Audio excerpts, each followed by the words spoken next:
This video details about the law of marginal utility. Before getting to know about the law of marginal utility, let us understand what utility and marginal utility means. In economics, utility represents the satisfaction gained from the consumption of a good or service. It is a measure of the want-satisfying power of a good or a service. Utility is categorized into total utility and marginal utility. Total utility is the overall satisfaction and a benefit that a customer gains from consuming a given amount of a particular good or a service. The total utility rises as more consumption is done. Marginal utility is the amount of satisfaction or the amount of utility gained from the consumption of an extra unit of a commodity. Marginal utility diminishes with the increase in total utility. Now let us understand the law of marginal utility. As the statement goes, law of marginal utility is an economic principle that states that the marginal utility of a good or a service decreases as the quantity consumed increases, all the other factors being constant. In other words, as a person consumes more units of a good or a service, the additional satisfaction or utility they derived from each additional unit tends to decrease. Now let us understand this law of marginal utility with an example. Say a person craves to eat something sweet and they buy a bar of chocolate. The first bar of chocolate is always the best, and the consumption brings in utility of say 9 in a scale of 1 to 10. Now the person goes on and buys a second bar of chocolate, and let us say this bar brings them a utility of 8. By the third bar, the person has overindulged and the person starts to get full. So the utility drops to 5.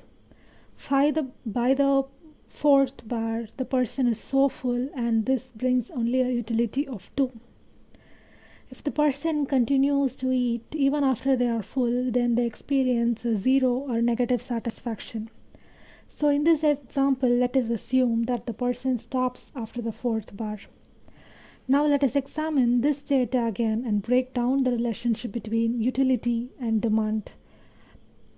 The overall utility is increasing, as you can see from the table, but by marginal utility that is associated with each successive unit is decreasing.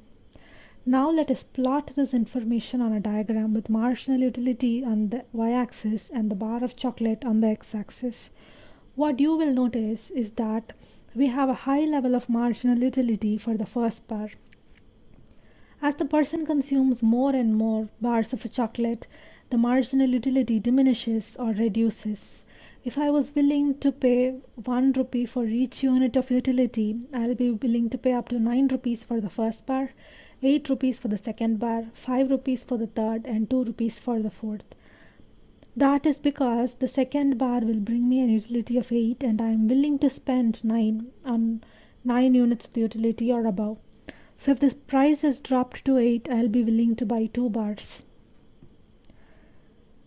If equilibrium price of the bar of slice was 9, I will end up eating only 1 bar. As long as the value of marginal utility is greater than or equal to the expense phase, I will be willing to consume an additional unit. I'd continue to consume until my marginal equity is equal to the amount I am willing to pay. I would continue. If the bar of chocolate costs 2 rupees, then I'll end up eating 4 bars of chocolate. Even if they cost 1 rupee, I'll stop after 4 bars. Remember that after the fourth bar, the utility drops to 0 or below. So this gives us a bird's eye view of what the law of marginal utility is. Now, to answer why we need this law of marginal utility, let us get to know the importance of the law of marginal utility.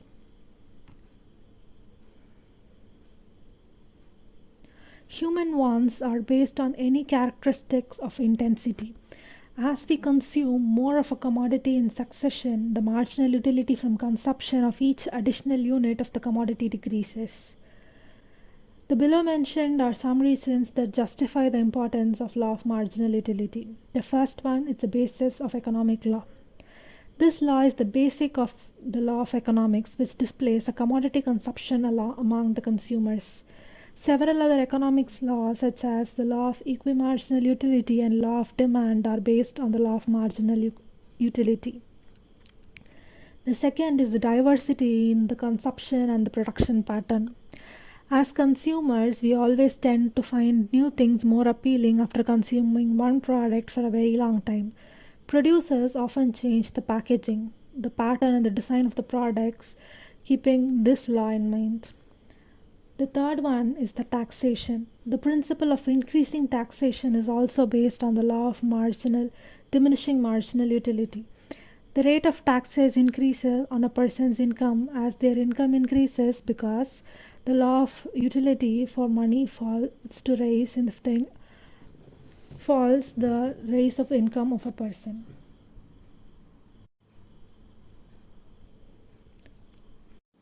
Now let us get to know what are the assumptions on which the law of diminishing marginal utility is based on. The first one being rationality. The law of marginal utility assumes that a customer is always rational being who aims at maximizing his or her utility at a given income level or the market price. The second is the measurement of utility. Utility of a commodity can be measured using quantifiable standards like a cup of tea, a bag of sugar, a pair of socks, etc. The third assumption being the constant marginal utility of money. We assume that the marginal utility of a consumer's income is always constant. Then the homogeneity of the commodity. The successive units of a commodity consumed are homogeneous or identical in shape, size, color, taste, quantity, texture, etc. Then we have continuity. The consumption of successive units of a commodity should be continuous without intervals, without very long gaps. So a rational consumer aims to maximize his utility, so the standard unit of measurement is constant, the commodity is consumed continuously, proper units of goods are consumed by the consumer, the units are homogeneous in nature, the taste of the customer remains the same, the income of the customer remains constant, and the commodity is divisible. These are the main assumptions on which the law of the diminishing marginal utility is based on. Now let us move on to the limitations of this law of diminishing marginal utility. When it comes to making business decisions, there are some limitations to which the law of marginal utility has to apply. The law will not operate properly or may not even apply if the unit being consumed is very, very small, or if they are of different sizes. And there mustn't be very long breaks between consuming these units. So this law will not apply if there are long breaks in between consumption of the units. The customer is thinking or behaving irrationally, or the customer is suffering from mental illness or addiction, this law will not work. The units being consumed are a part or a collection or rare objects. The law of diminishing marginal utility will also not apply if the commodity being is considered as money. The utility of money does not decrease or increase as a person acquires more of it. So let me conclude by saying that the law of diminishing marginal utility plays an important role in economy. It directly relates to the consumption and the production of goods.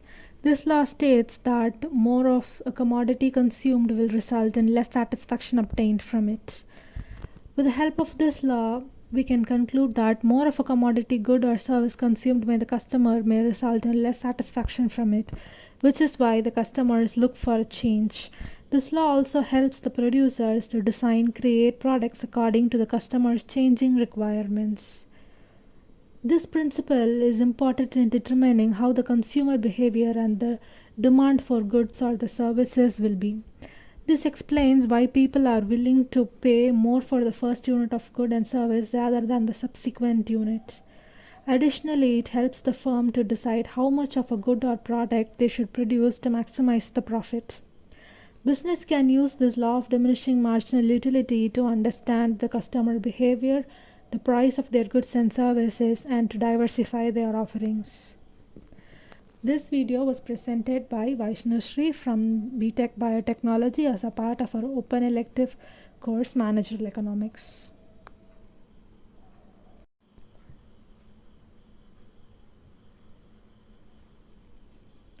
This video details about